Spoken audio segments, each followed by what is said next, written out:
Hey folks, Fernando doing our video for the Modern Survivalist, and today we're going to be taking a look at this $7 multi-tool, and we're going to be comparing it to some of the offerings by Leatherman. Yes, I'll leave a few links below, not from this one because I think this one is crap and I don't recommend crap to my viewers. I'll leave the link below for some of the other ones that I'll be showing in a second. Yes, that's from the affiliate program. I do get a small cut from that, which is always appreciated. So the first thing that you notice is $7, right? How bad can it be? And it's actually surprisingly nice at first, because you get a multi-tool that's of a certain dimension, looks big enough, definitely heavy enough, which translate into sturdy in the minds of most people. Not always the case, but usually when we feel something is heavy, made of stainless steel, it has to be solid, right? Well, kind of depends. You do get a nice sheath though with it, which is surprisingly good quality all around, which is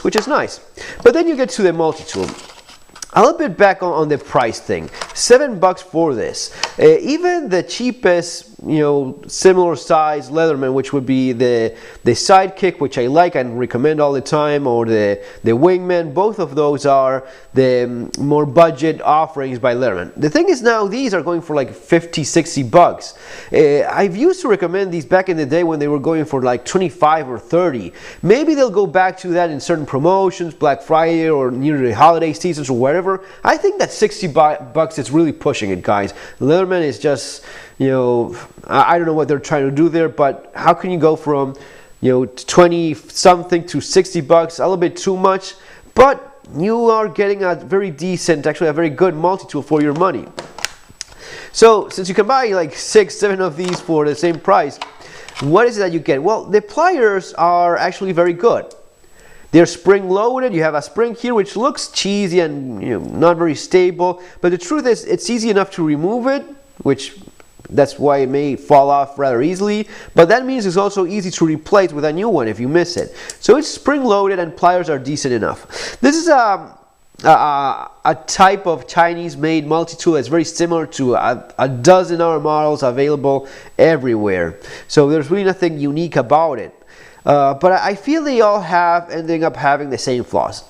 Pliers wise, I think it's sturdy enough, solid enough. If you need a plier, it will do the job. Now, you buy a multi-tool not just because of the pliers, because it has other things as well.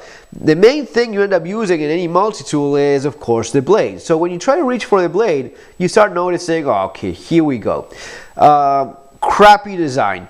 Poor execution and just not thought well. How can I possibly reach for that little notch if I have nothing there to allow me to do so? You need a very long nail, and even when you manage to get your finger scraped against this other tool and kind of get leverage there, you cannot pull it off because this has a lock. And someone was bright enough to say, let's lock everything in place. But really, this should not be locking when it's closed. It should be easy to retrieve and only lock once you actually remove it, which it does. Locks into place. But why on earth did they make it lock when in a closed position? It makes no sense whatsoever. Just makes things more complicated, for really no good reason at all. Just doesn't make any sense. But you deploy your knife, you close your multi-tool so as to use that knife. Yeah, it is stiff and all, but you end up with this. $7.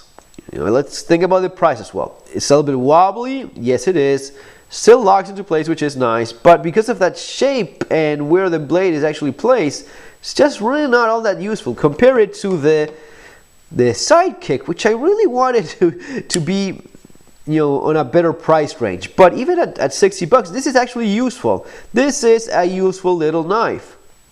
It's actually very decent. I've used this a lot, and it does the job. It works well. It allows you to reach and cut down to whatever. Imagine if I'm cutting a piece of food, something I'm eating with this knife. I can actually do that. How am I supposed to do that with this thing? Basically, the functional portion of the blade is this. Doesn't really get a lot better with the other tools, guys. It's again the same thing. Everything sticks into place because it has to be released before deploying. The file is not that great. The screwdriver, the Phillips is okay, I guess, but check out this one. If you're looking for a multi-tool, this one is highly recommended in the same budget range of the cheaper ones from Nerman, the rebar. This goes for like 59, 60 bucks, I believe. We'll check the links there so as to know the exact pricing. But you get a very, very good multi-tool. You have replaceable wire cutters here. And when you look at how the actual tools are made, this is the kind of quality you would want to have.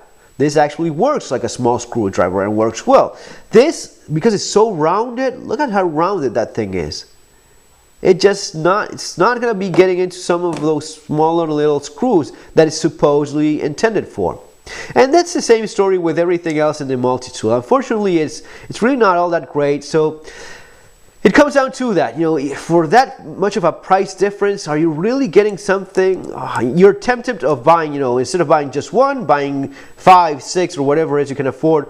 But the thing is that you have 5, 6, or 7 crappy tools instead of having a good one. And in my experience, it's always better to buy quality. They charge this one, it's cost quite a little bit of money. It's been with me for over a decade. And it's still working and doing its job well. This thing, for example, this saw is okay. This saw is actually quite decent, and this could be fine. But a multi-tool without a proper blade and these crappy screwdrivers, look at this, how it looks like a spoon. Rounded so much, just doesn't make any sense whatsoever. Buy once, cry once, as the saying goes. Get quality and don't look back. Guys, it's been all. Remember to subscribe to the channel, hit that notification bell button. See you on our next video. Have a great day.